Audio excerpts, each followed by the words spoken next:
Check 1, 2. How you doing? I'm doing good. How What's are up, you? Trixie? I'm good. doing A little well. frazzled. It's been a busy week. It has, and we are recording. And like most times when we record in a hotel, housekeeping will be knocking on the door to kick us out. You better believe it. The good news is we are staying at the Goodwin, and they've been gracious hosts to us all week. So why would they stop now? Hopefully they won't be mean at checkout time. I hope not.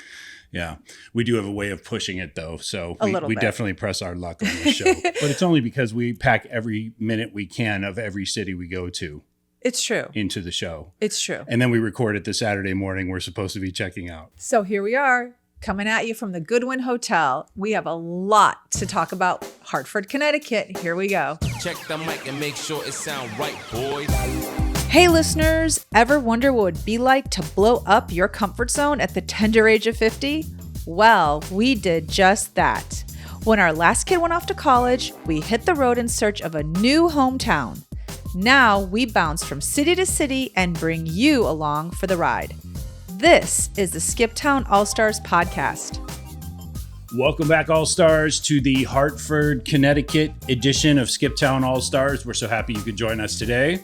We're happy to be coming to you, as we said, from the Goodwin Hotel. It's a great space. Why don't you tell us a little bit about how this happened? Oh, yeah. So we moved Ellie into Trinity. If you heard the episode with Ellie and Mia, then you know Ellie changed schools.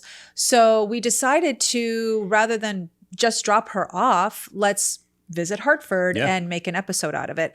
I came across the Goodwin in just research, and most people were telling me not to stay downtown. I guess there's an area of Hartford called West Hartford that is more desirable for people who are bringing their kids to Trinity. But I wanted to check out the city of Hartford. Sometimes when we get a hotel, we end up just exploring that area. And I felt like we could drive to West Hartford. Yeah, it's a bit of a drive from here. Yeah, we could drive and spend the day there, but it's not a bit of a drive. It's 20 minutes. That's a bit of a drive. I mean, you can't walk it. Okay, right. But it's not like an hour. So in any case, I just thought, let's stay in downtown and we could always, check out West Hartford. So that's what I did. I found the Goodwin. It's great. It's like an oasis in the middle of the city, I feel. They have a really fantastic Italian restaurant, which we had dinner in the other night. They have a cute little bar that's open after business hours. And they had a live band the other evening. Place is jumping. It was. I was jumping last night. I just had to take a dish down. I was in my Ugg slippers and I went down there. I was like, oh my gosh, it's like full on club scene going on in there. Yeah. I was really out of place. We're in your Generally, I'm out of place, but I was specifically out of place in that moment. Yeah. I guess I was like, where could you have left your dinner plate? I had to bring dinner up to him because he was working a grind and so he couldn't break. So I brought dinner up to him, but I don't think you had to bring that plate down. But in any case, the one thing I did mention, which is that they're open, their bar is open after business hours. And that is a pretty important thing to highlight. And I'll tell you why. Hartford is a real traditional city.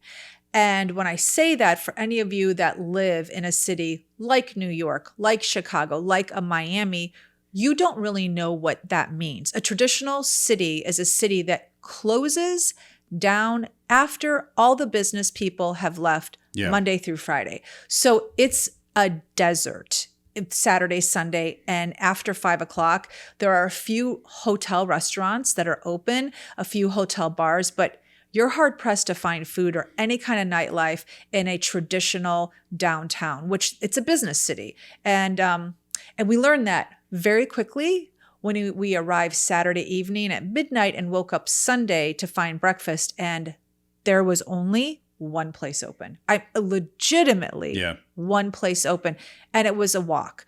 So we got up early for a change to try and catch breakfast, and we still got burned. Yeah, we did. So we found one place in the city, and we walked there to have breakfast, and then quickly learned that there is no downtown crowd after 5 p.m. Yeah, all the delis and markets sort of close down when business shuts down for the day. So when all the insurance brokers, lawyers, doctors are gone, whoever, there's just not a lot to be found here. Yeah, so I'm not going to lie, it made visiting Hartford challenging because James and I like to explore.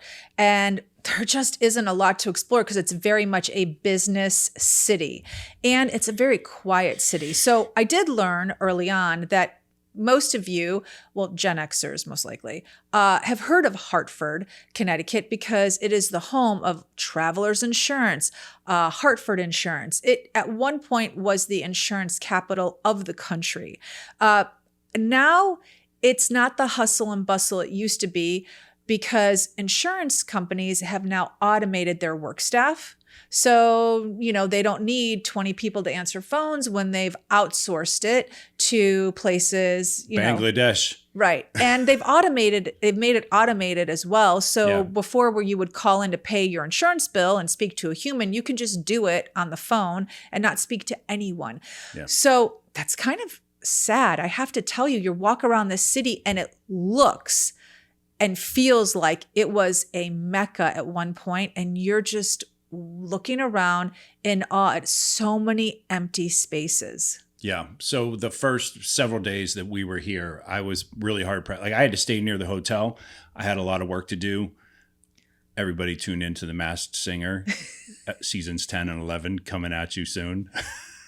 That's what's keeping the lights on right now. Thank you very much. But anyway. We are legitimately remote working. I mean, as always, but really remote working now. Yeah. But walking around the city the first few days. Remember, we moved Ellie in to Trinity. Yeah. And that was something we said we were never going to do again as empty nesters. We'll talk about that in a minute. We'll get to that in a minute. But we were coming back and we didn't listen to our own advice. We did not. We never do. We were coming back. I needed to start work and I didn't have time to search for a good breakfast place. So you basically just dropped me off on a street corner and I was left. I was left to my own services. And I'm sorry. I ended up eating lunch for breakfast that day. I did find, I walked around the corner. There was a great New York deli here. And I saw that there were like 20 construction workers in line. And I said, this has got to be a good place. So I went there. I got my breakfast per se, which was a turkey provolone with lettuce and tomato. And after that, I mean, just like the next couple of days, we really were hard pressed unless we got in a car to go, to find a place. Like there's really nothing within walking distance here of downtown after a certain hour. Actually, that's not true. We did stumble on one place, one street, and that is Pratt.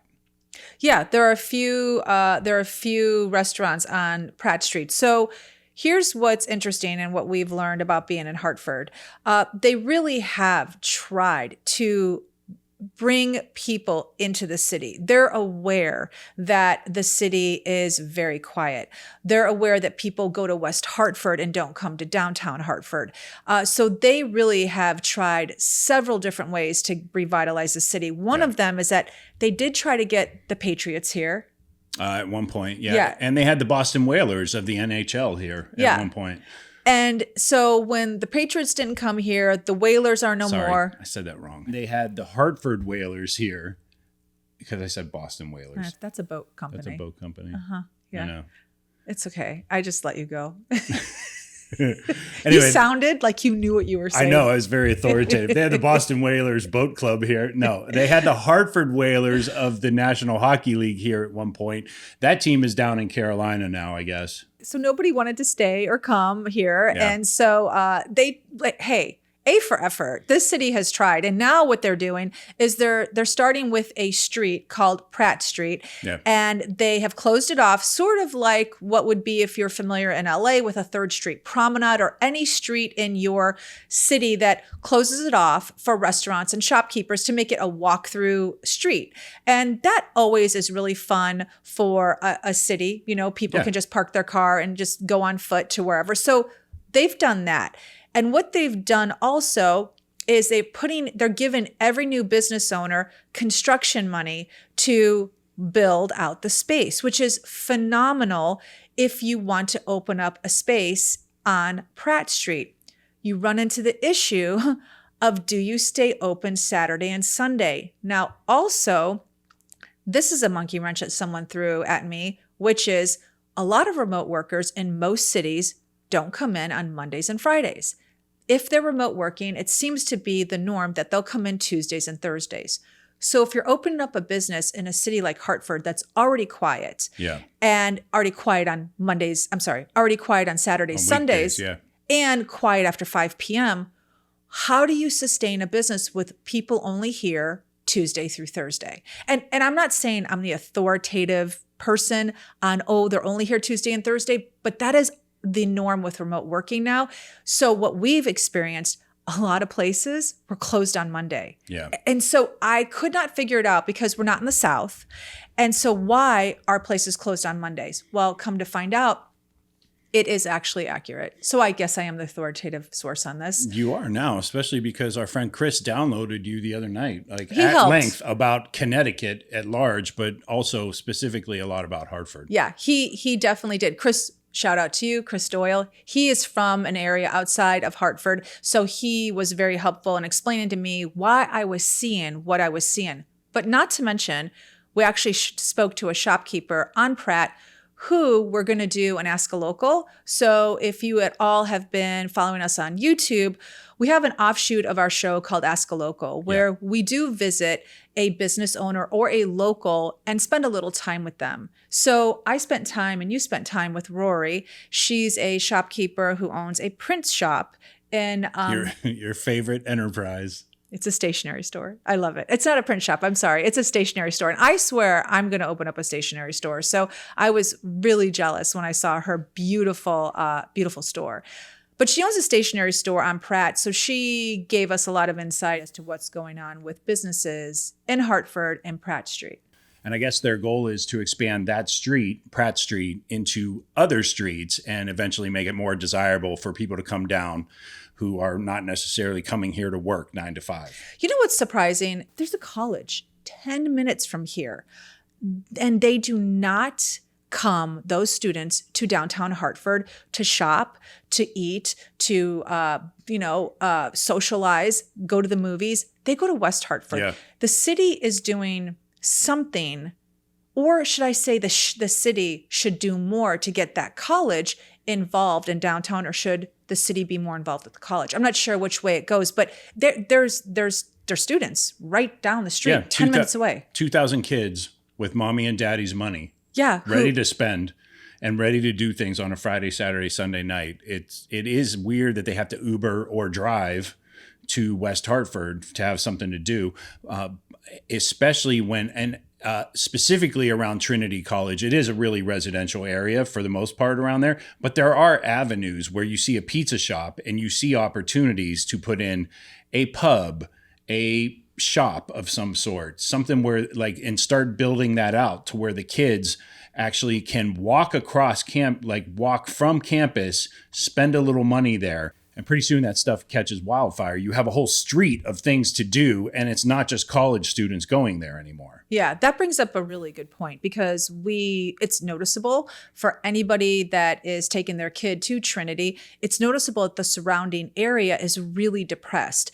So it would be similar to a USC in Los Angeles, where you have this beautiful campus surrounded by poverty.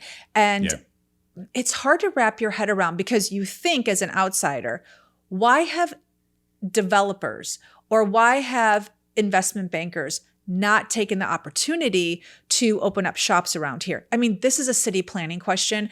This is a socioeconomic question, meaning is it not worth it? But I can't understand why it's not worth it when you have students that are paying $80,000 a year to go to a college like a Trinity or a USC. Yeah. USC is hard, and I'll tell you why, because LA downtown is so massive. But Hartford it's a really small city, you guys. It's only 121,000 people. I mean, that's a small city. The Village is 145,000. I mean, this is smaller than the villages in Florida. So it seems like it can be done, but there's a reason it hasn't been done. And as an outsider, it's a little mind-boggling. You just think, open up a cool bar, right? Just start with one. Open up a cool restaurant, and it will spread. Open up a Starbucks. It will spread. But they haven't done that. So what ends up happening is that the students, they don't really leave campus. No. I mean, I have some theories on that, just looking at some of the basic demographics of Hartford. But first off, I'll say the level of poverty around Trinity is not nearly as extreme as the level of poverty around USC. So to your point, there are opportunities there. I mean, I don't think it would be welcomed if somebody came in and bought a city block and just raised it and pushed people out of there and everything. I'm not suggesting that at all. But I do think there's plenty of opportunity to create 5 or 6 buildings in that area. Yes. Where now all of a sudden it's like a little commerce center, even for the people, like a fresh market of some sort. Okay. For the local community to go there and get fruits and vegetables. We need to talk about this. Instead of having to go to a convenience store and eating Slim Jims. Okay. This Hartford is a food desert. It's really unfortunate. If you don't know what a food desert is, it's generally in poor areas where there's no place to eat. You have nothing but, like what you said, a convenience store. Prepackaged food. Yes. You may, if you're lucky, a McDonald's. But I have to tell you, there's nothing in sight for miles between downtown Hartford and Trinity. And there's a pocket just outside of the city of Hartford. I would have to say a 6-block span from the edge of the city to Trinity, where it is legitimately a food desert. It's so sad. It's like, where do these people go? There's no supermarket. There's no place. I don't get it. I mean, I get it. I understand. No, businesses don't want to come in an area that is depressed because there's fears of being robbed. There's fears of obviously people not having the money, the means to buy the product. But yeah, is it going to be profitable is the biggest question, right? I think food is a basic need. So I think it would be profitable. People are going to buy food. Yeah, I would agree, especially, so let's get into some demographics. You have your Hispanic, Hartford, as you were looking up, is predominantly Hispanic, like 45% or something like that? Yeah, so what's surprising, again, there's so many surprising things because I think that people have an idea of what Connecticut is like. So let me just tell you, Hartford is not the Connecticut in your ideas. Hartford is not the rolling hills, white picket fences. It's not John Adams walking around in long socks anymore. No, it's a city, and these are the stats on the city. So it's 45% Hispanic, 30% African American. Right. Then you have like 20% white, 25. Then you have like 2% Asian, and then you've got like a little bit of mix of like Native American, Hawaiian, but predominantly Hispanic, which I'm certain anyone listening is surprised by this because we all have in our head an idea of what Connecticut is when you don't live in Connecticut. Yeah, you think it's all white folks. Yep. But going back to the food real quick, let's think about those cultures for a second, and let's think about the actual ingredients they use to prepare the food that they customarily consume. Tomatoes, fresh ingredients, all sorts of rice. Also, and where do they buy them around here? Like, it's got to be so hard for them to find the things they need to, I feel like there is an opportunity, and you've seen this in certain communities across the country where they actually open up a macro food type place in sort of a deprived area. And all of a sudden, boom, everybody's eating apples on their way to school or whatever, it's just, if you provide, I'm of the belief that if you build it, they'll come. Right. So when you I think these ethnicities specifically, we're talking about Black folks, Hispanic folks, all that, like they use all sorts of vegetables and fruits in their favorite items. It's true. That they traditionally consume. I mean, we've been in and out of downtown Hartford every day. So we've gone at night. You've been walking around early in the morning. I've yet to see a food truck. No food trucks. Actually, that's interesting. Just a salad food truck. I can't understand why there isn't a salad food truck here. There's so many, and it's not a business opportunity. I'm not even talking about that. I'm talking about basic need. Like, why are their basic needs not being provided? That doesn't sound right. Why are people not, I don't know. I don't understand why people aren't here. Like, does it make any sense what I'm trying to say? There's a need here. So why are those needs not being provided? Okay, buy a business, sure. But I'm not talking about a business opportunity. I'm just saying, like, put up a restaurant. Why is there a food desert for 6 blocks radius outside of a city? I don't get it. it's a little disheartening. I'm not going to lie. So being in downtown Hartford hasn't been the fun, normal skip town experience we have in a city, because we just didn't realize how quiet it is after 5, how there's nothing going on the weekend, and how depressed and poverty stricken the area is around where we're staying. So basically, this little pocket we're in is kind of an oasis, an island of sorts, until you leave and hit, West Hartford, which is 20 minutes out. Well, I would just add that we've spent more time with the valet downstairs than we have with really anybody else in the city. We have to get our car all the time. It is true. You can walk. There's just nothing to walk to. There's nothing to really. Do you like CVS? They have a CVS. I don't want to walk to CVS. I just look. You can walk all around the whole city for sure. I'm not. Yeah. It's a walkable city. It's not unsafe. Not at all. It's not unsafe. I didn't feel unsafe at all. You can walk. It's just building upon building. It's just very business-esque, and there's not a lot to do for a tourist here, I feel, in downtown Hartford. I mean, it is a city here. It's a city for sure. People drive in, do their jobs, drive out, Yeah. So now let's talk a little bit about, because we have been here for over a week now. So let's talk a little bit about our interaction with people. What has been your interaction with people? Because I have a take on Hartford people in general, and what is yours? I have not had a ton of interaction with people just because I've been locked down due to work most of the week. But I will say the second time I went into the deli, they were a little warmer to me. And then the third time, there's a little 10-year-old boy helping his dad out behind the counter. And the third time he recognized me and he said hello and he smiled and everything. So people warmed up to me. Yeah. But your interaction has been with 2 people, a 10-year-old boy and his dad. Pretty much. I mean, okay. Yeah. That's pretty much it. Okay. All right. So we're going to keep your interaction to a minimum. Yeah. Mine's been a lot more. And I have to say, not great. Like, I don't know what's going on here. I think that they might be overworked, a lot of the people.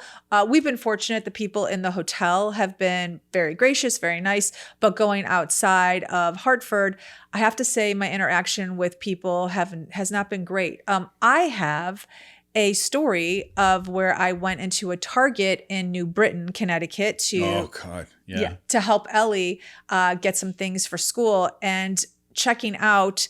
It was a Saturday, and we have a lot of little things. We have toothpaste and toothbrush and all the little things for her dorm room. And we had about $450 worth of items. So, those little things add up. And we get to the checkout, and the gentleman is checking us out. And like a quarter way in, Ellie says to him, "Do you have bags?" Because he's putting everything on the counter. Come to find out, they don't have bags. Well, I explained to him, I was in an Uber. I couldn't dump everything in the Uber trunk, and I'm going up to my hotel room. So could they help me find a bag somewhere, like an empty box? Did they have a recyclable bag? He was not helpful. He basically said to me he could care less that I was going to a hotel or in my Uber, and, too bad.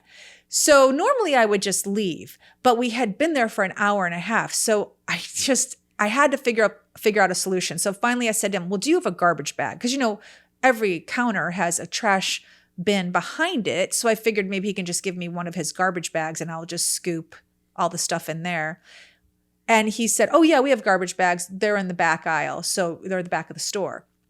And at that point, I had to pull the whole Karen, and can I talk to you? I was just going to say, this sounds like it's leading up to a Karen moment. It definitely was. But let me get it straight. When he told me to get the garbage bag, and I was just about to say, "Let me talk to your manager," the girl who was checking out next to me, the cash register girl at Target, the worker. The cashier. Yeah. Thank you. We could call them cashiers. Yeah. Cash register girl. The cashier looked at me and said, "Sorry." No, didn't even say sorry, because that would have been more polite. She said, "We can't pull a bag out of our ass." Oh, nice. The classic, "I can't pull it out of my ass." I was like, okay, now get me your manager. Yeah. So, and the manager came. nobody really said anything. No one apologized. I, of course, had words with her, and she walked away, and, I was pretty Oh, loud. so she just did a drive-by on you. She did. She wasn't really ready to engage. I told her to come back. Oh, you did? I told her to come back. Oh. I said if she was... We had a Chicago moment. We did. And Ellie was a lot of people don't understand. Denise is not a Karen. She's not a Karen because she won't just stand there and yell. It's going to lead to other things. And Ellie kept saying, no, Mom, no. And I was like, oh, no, she's not going to say this and walk away. So I asked her to come back. You asked her to come back. Did that start with a B, come back here? No, it didn't. Oh, okay. Because if I need to present it nicely. You weren't going down to their level. No, I wanted her to come back, but I was going to say it nice. And you were about to rip a bag out of her ass. Yeah, for sure. I could have taken her. She was little. I could have taken her. God. So, yeah. Oh my God. Your earrings would have been everywhere. I had little hoops on, so it would have been fine. My yeah. God. Uh-huh. So you had to fight the girl at Target. This is awesome. This is all while I was driving. It would have happened so quick, no one would have even have noticed. Yeah. She would have been down. It would have happened so quick. So I got no satisfaction. And I have to say, every place I've called, everyone I've talked to, rude as can be. It is so, it's crazy. It's so unbelievably crazy. Like that girl said that to me who's a worker at Target and still has her job. And the manager that came didn't care. And I left there thinking, okay, one of two things about this Target. The customers that come in are so aggressive that it causes all of these employees to be aggressive back. Or yeah, I bet there's some of that for sure, in fairness. Or it starts at the top, meaning that the upper management, the manager was a Saturday night manager at 7:00 at night. Like he looked frazzled. He couldn't be bothered with me. He ended up finding me a box though and a reusable bag. So mission accomplished. Yeah, the manager did do something. I mean, here's what's interesting. Target has a rigorous management program. You have to be college educated. They do. You could have fooled me. Go on, tell me more. You have to be college educated. You go through a training I don't doubt. For many, many weeks. It's like they don't just hire people off the street. They take pride in their management program. So I thought generally they bump people up through. Not at all. Zero. Really? It is a... So if you're just a cashier, you can't, there's no upward mobility to become a manager? You have to be a college graduate. You have to go to college to be a now, manager. If there's a Target worker out there or a manager who says I'm wrong, let me know. My understanding from everyone I know who has someone that has worked at Target, you have to be you have to be a college, you have to have a college education to be a manager. There, of course, might be exceptions, of course. But, because I mean, the reason I say that is because, whenever I've been into a Target where all the shelves are disorganized, there's stuff on the floor. I have a completely different experience at Target. I've been going to Target for 100 years. And whenever I go to Target, everyone is really knowledgeable. The place is always clean. Really? There's always someone to ask a question to, and they know the answer. And if they're laughing and having a good time, I immediately think like, oh, this is a good Target to work in. We've been in different Targets then. We have. My experience in Target is not that at all. My experience is if I can find somebody. Oh my God, I they'll always point find me in somebody. a direction, and that's fine. But that's really the most I can expect. Oh no, You just said Target and people bend over backward to help you. I've never seen those two thoughts are incongruous to me. Every time I've asked somebody like, oh, where's this? They put down what they're doing and they start walking and I have to stop them and say, no. Okay. Just point me in the direction. I've never, okay, maybe I shouldn't use never. There have been times where someone's pointed like, oh, 3 aisles down, but generally they'll say, let me show you. So maybe I'm being unfair and maybe I'm just saying, I'm just thinking I'm walking into a retail store and all retail workers act like this. So I'll pay more attention the next time. I'm going to specifically ask for something. Next time I go into a Target. It'll be 50-50. Either they'll point or they'll walk with you to show you where it is. They generally I'm walk happy with you. the point. I don't need a walker. I know. I don't need a walker either. But my point is they do it. That is my point. They do it. So moving on. Back to Hartford. Oh, okay. So the people here aren't super overly friendly, I feel. And they drive like maniacs. I cannot tell you how many times I've seen 4 to 5 people blow a red light. They do drive like maniacs. They will come 90 miles an hour on your bumper on a freeway when you're in the middle lane. You're in the middle lane and they're doing 95 on your bumper. To me, obviously people shouldn't be doing that. But to me, the bigger problem is what we saw last night. Like a truck wanted to move over into our lane and there was a car in front of us midway into the truck. Oh, who wouldn't let him in? No, he slammed on his brakes to let the truck in. The truck didn't go in because he didn't do it enough. Right. And so he slammed on the brakes. He did that too. And then we had to slam on the brakes. It's like, dude, just you're already halfway past the truck. Just finish. Like that's how the road works. You just kind of keep going past the truck. He's just letting us know behind him, like, hey, as soon as you're done doing whatever, like I'm signaling because you're going the same speed as me and I want you to clear so I can change lanes. It's so stupid. Anyway. I was at a stoplight. I want to tell you my experience. This was just one of many. It's a very dangerous city to drive in. And I am a defensive driver. I am very good. I've never been in an accident my whole life. And this city is legitimately dangerous. So I'm at a stoplight and I'm heading north and there are people at the others, heading south at the stoplight. There's like 7 cars behind me and 2 cars decided, this is a 1 lane north, 1 lane south. So we have east and west people turning. They decided to hop out of the lane at the light and go an oncoming traffic lane to make a right-hand turn. So they were 6 cars behind me. It was like the 6 and 7 cars, number 6 and number 7, that came out of the lane. They were right next to me, to my left, which is oncoming traffic, and they turned right. It was unbelievably aggressive, dangerous. I don't know what. And 2 people did it. If it was a one-off, I would say, okay, he's on drugs. So does it mean 2 people are on drugs? Here's what I did find out. You can take your driving test here 6 times. Yeah. 6 times before they tell you you have to go back to driving school. I know. And that really does explain a lot. It is funny. So I was in charge of driving Ellie's stuff up here, which was a tremendous mistake. It's weird. It's like the minute I got to New Jersey and then even into Connecticut, I realized like, oh, I'm dealing with sort of a whole different breed of driver.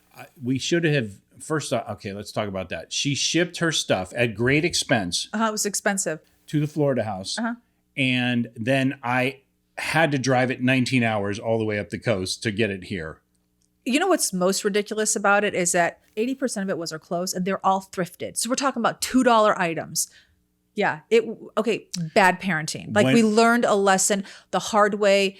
And unfortunately, we can't do a redo. But that was a lesson learned. Like she should have just dumped it all and we buy new things.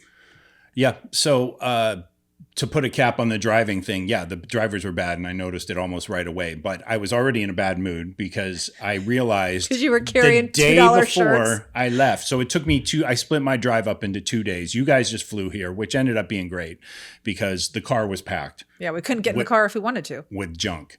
And so $2 shirts. Yeah, our stuff and then junk. Mm-hmm. And so to the point where I just left her stuff in the car when I stayed overnight. I didn't care if somebody broke in the car and stole it all. I was happy. James, I took my stuff out. I just didn't want them to break my window. That's all. I'm learning this now. You left all of her stuff in the car. I did, yeah, because there was nothing valuable in there. The window would have been I more took out all the valuable stuff. Yeah. And she had a turntable. That was already smashed. That was broken because she shipped it so poorly. And We're not getting into this. I was livid opening up those boxes. And all I saw in my head was all the money I had spent to have those boxes shipped for what was inside those boxes was ridiculous. Yeah. And I told her to unload as much junk as you can while you're in Seattle so you don't have to pay to ship it. And I don't know. And here's if the she were funny here thing. right now, she'd be arguing. She'd be saying that, look, this is my favorite sweater. This is my this is my that. This is very funny. She shipped $3 sweaters that she got at the Goodwill that we paid hundreds of dollars for, but left behind her sheets, which are so paper thin when you fold them up. So I had to buy all new sheets. Yeah. I'm like, wait, this lays flat as a piece of paper. Yeah. Okay. So we roll up to Trinity College the other morning with all of Ellie's junk, and it's time to move her in. You don't want to do it. I'm so over. I was over the drive at that point. I was just like, get a cart, get something with wheels and let's get all this stuff out of my car so I never ever have to see it again. Like I really am at that point with the kids where if you want to move at any other point in your life, I'm going to send you $500. You can get pizza and beer for all your friends and don't ask me for anything. Yeah, I mean, I've made a rule very early on when Parker was in college. I move you once. That's the rule. Everybody knows this. Mm-hmm. And I've stuck to it with Parker and I stuck to it with Mia. But with Ellie, because she had such a traumatic first year and all of us, she was tearing at our heartstrings, I decided I would help her with the second move. But I was really salty about it the entire time. It wasn't like I was jumping up and down and like, can't wait to put these posters up again.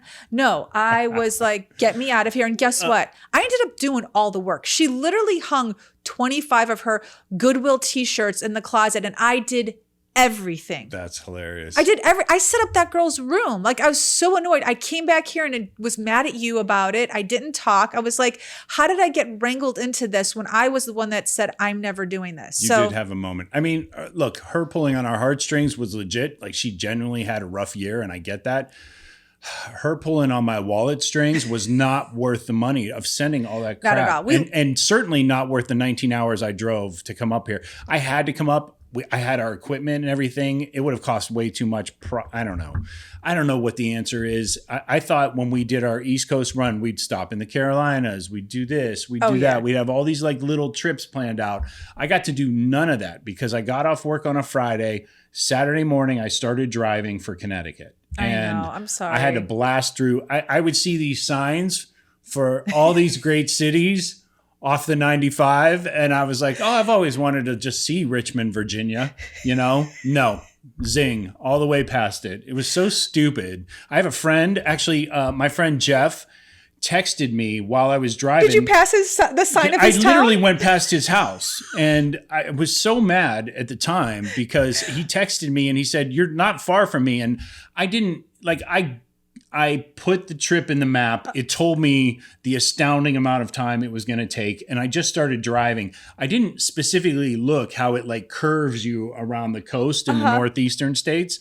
And I didn't realize that there was a wedge of Pennsylvania that I was going to be going through. You literally passed his house. I literally went past his house. It's so disappointing. So we're going to have to go back on the way back down in the middle of another 19-hour drive or whatever, unless you and I just figure out some other stops. But here's the difference. You can tell I had bitterness when I arrived on Sunday night. Oh, for sure. But here's the difference between you and me. I would have started crying as I'm passing my friend's house, knowing I can't stop. I would have called you hysterical, told you how I hate my life and everyone in my family. Yeah. And I cannot believe I have to pass my friend's house and take Ellie's stuff. You were so good. You just kept it inside. Oh, I don't know. Like Saturday after driving 10 hours, I shotgunned 2 beers just so I could go to sleep quickly. And then I woke up at like 8:30 in the morning and was dreading the remaining 9 hours. I know. Well, we're never doing that again. So, lesson learned. And we did not take it our own advice because we've said to people, only do a move once. You give that kid one shot and they do all the other moves. And then we're moving a second time. But it's fine. She's done. Like she is done. Yep. Pizza and beer. Peace out, Ellie. Until you buy your first house. That's a wrap. Yeah, that is true. So, but I think she's good here. I mean, she seems really happy so far. It's week 1, you know. Oh, anything could happen. Are you kidding? Anything could happen. But so far, it seems to really be a school that suits her better. Oh, yeah. It looks like the campus is sort of reminiscent of her high school campus. So, agreed.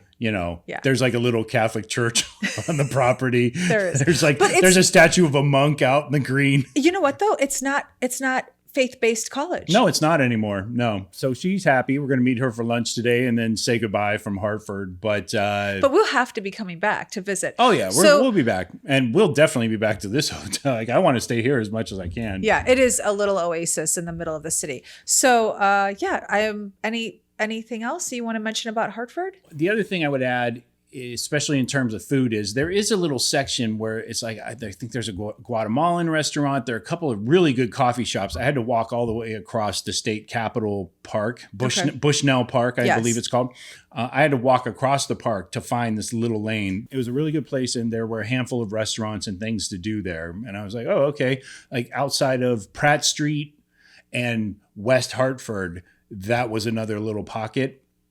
I just wish there were more pockets sort of linking them all together. Course, You know what I mean? Of course, so yes. maybe they'll get there. I mean, it sounds to me like there's a plan in place with Pratt Street, and hopefully that continues to blossom for Hartford. I mean, it's kind of like my hometown, Youngstown, where you feel like, damn, this is like 30, 40 years after an industry has left. It feels like it's ripe for opportunity, you know? Yeah. So, but the one thing I wanted to mention is I think there's such a disconnect between the college and the community because demographically they are two very different communities. You're talking about kids that can go to a very expensive school, no matter what their ethnicity is, but they have the means. And then you have a very, very sort of working class blue collar community surrounding the entire campus. It is true. It's not like a Harvard or, I mean, Harvard's a bad example because that's like the shining beacon in American education. But the point, it's not like an Auburn or a Harvard or even a University of Texas in Austin or anything like That's that, where it's like the college is ingrained into the community fabric.